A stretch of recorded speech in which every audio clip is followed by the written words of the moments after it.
Bill Carroll, Team MBS Media, and walking through all of the position groups of the past 2025 NFL Draft. I'm now working through the running backs. And obviously, this is one of those things that there truly was a consensus about Ashton Jeanty. He was the number one back on everyone's board. And while I think he's going to be really good and have a very strong NFL career, he's not one of those, in my mind, sort of rare special kind of backs like Derrick Henry or Saquon Barkley. He's been compared, and I think it's roughly accurate comparison to people like Josh Jacobs or Aaron Jones. And Aaron Jones was a fifth rounder coming out of UTEP. So the Alabama effect is what pushed Josh Jacobs up, right? He was a two-star recruit before Alabama got interested, and then all of a sudden he becomes a 3, then a 4. But Jeanty catches the ball better than people realize. He has, to me, the second best contact balance in the entire draft class. And while he's not a speedster, I mean, he's a healthy scratch from the 40s. That tells you something. But he has all the other things you look for: change of direction, vision, power, good hands. I think that he ends up having a very solid NFL career. Now, if Omarion Hampton ends up outrushing him in his rookie year, it will not shock me.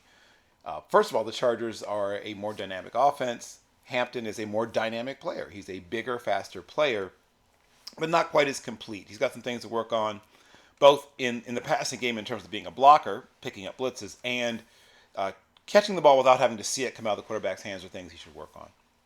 But I'm a big fan. And I'm so thrilled because the running backs went off the board in my personal board order, right? Jeanty, Omarion, and then Judkins. The player that I think ends up being the best value of the first few running backs off the board, I think ends up being Quinshon Judkins, who I think could end up being the lead back, the number one back in Cleveland immediately as a rookie. He is another person who can do a little bit of everything.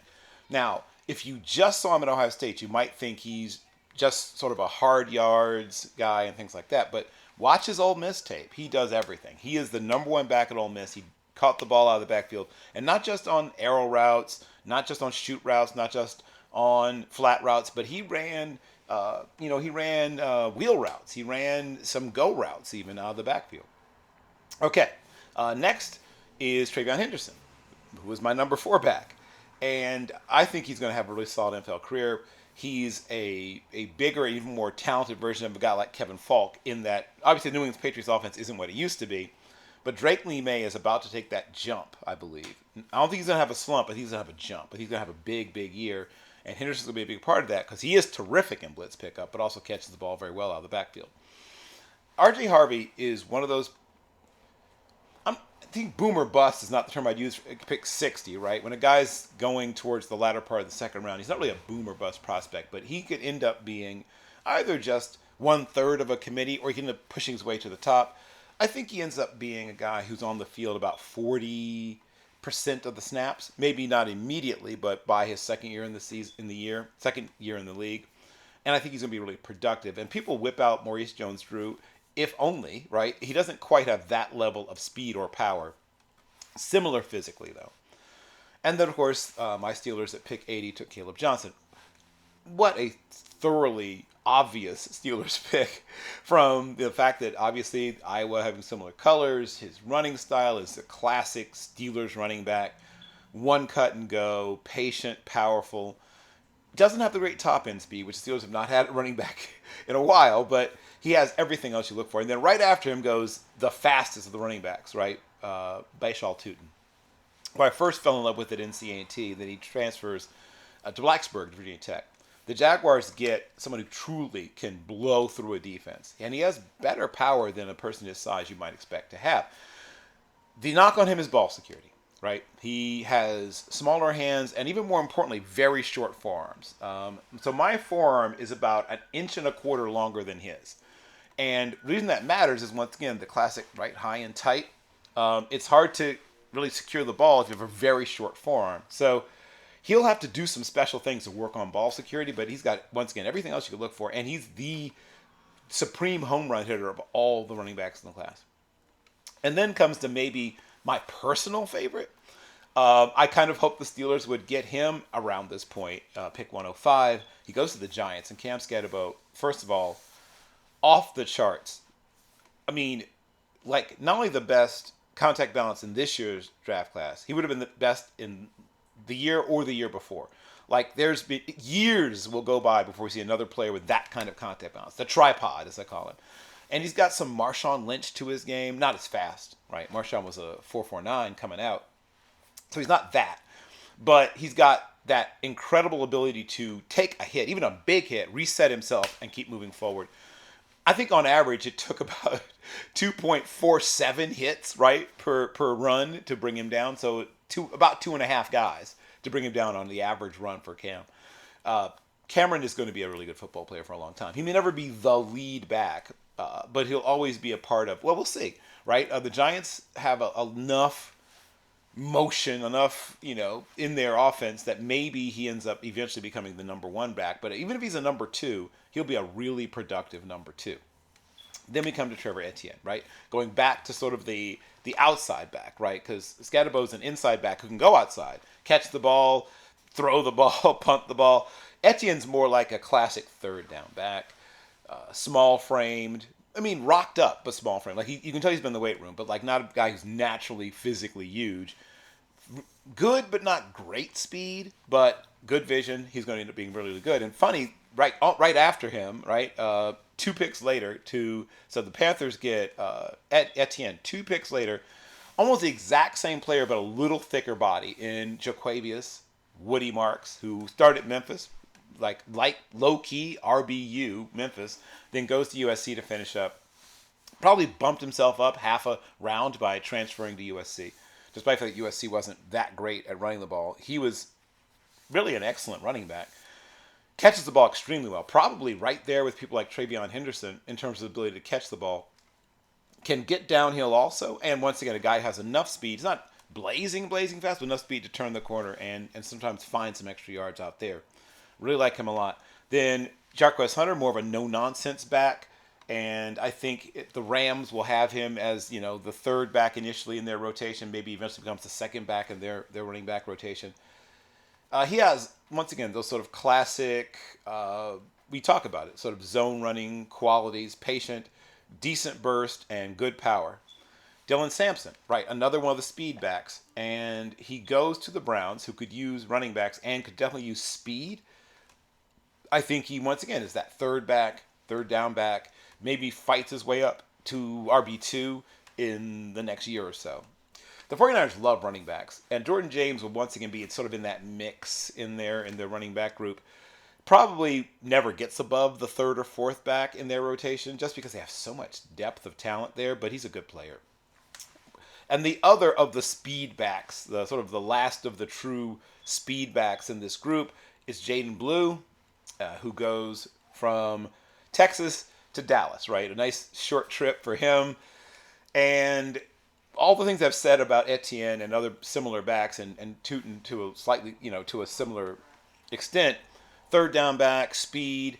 Blue probably should work even more on his receiving skills. Not he's bad at it, but if he wants to be truly great in that third down back role, needs to probably pick up a little bit more, work a little bit more as I can scan protections, picking up the right person, and then once again, being able to catch the ball outside of the frame of his body. If he works on those two things, he could take a next step up.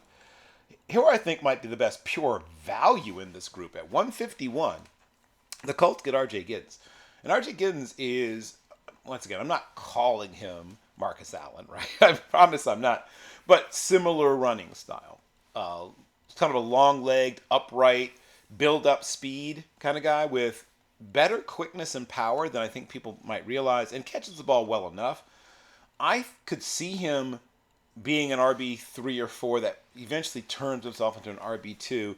And, of course, Jonathan Taylor eventually might hand the mantle, whether he wants to or not, to him to be the RB1. He has that potential because he's got he's one of the bigger framed running backs. He could probably hold another 6 to 12 pounds without losing anything physically because he's got a pretty good sized frame.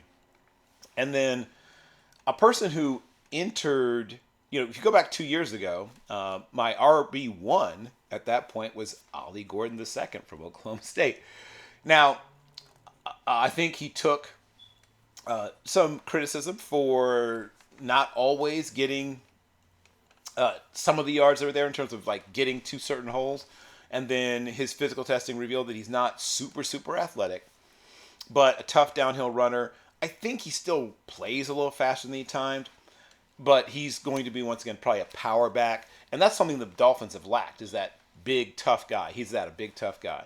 And then that's pick 179. At pick 184, another do-everything back, sort of like Caleb Johnson, but smaller and not quite as fast as Devin Neal.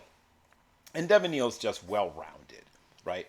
He's sort of average in everything that you can measure, but just does everything well. The Saints get, an RB3/2 eventually, right? Right out of the box, he's probably a special teamer and a guy that, maybe spells, one of your other running backs occasionally, but he won't see the field a tremendous amount initially. But if you're a dynasty football person, right, he's a guy you draft late and stash, knowing that down the road he'll see more snaps. Kal-El Mullins at pick 188 to the Titans. Once again, short yardage, goal line. Michigan produces this kind of guy a lot, right? In fact, I think the Titans got a very similar practice a couple of drafts ago. Short yardage, goal line, downhill, run to darkness, right, kind of running back. There's not much else to say about him. He's capable of beating up a defense late in the game particularly, but I don't think he'll get enough cumulative carries, for that to really take effect as a pro. Another really good value is Taj Brooks, who's a decent enough athlete, 219 pounds, goes to the Bengals. The Bengals will find a way to use him. He catches the ball, once again, well enough. Caught some balls when he and Tyler Shuck were teammates. Even some that he had to adjust to, so he shows that he can track the ball a little bit. And once again, above average to average in most things you can test. But once again, a slightly above average size at 219 pounds. Then we come to Damian Martinez, who I had much higher in my running back ratings than this. He's going at 223 to the Seahawks. Now, the Seahawks have done a great job of finding value, except for one notable miss at running back. But other than that, notable missing running back early a few years ago, they've usually found great value at the position. Damian Martinez is going to be their power back, but I could see him eventually down the road becoming an RB2, and in some, it's not impossible. I'm not predicting it, but it's not impossible to become an RB1, further down the line. I like him a great deal. Then sort of the opposite type of back in Brashard Smith from SMU. Another one of those guys we talk about, tooting in blue, great quickness, great speed, smaller framed, good hands.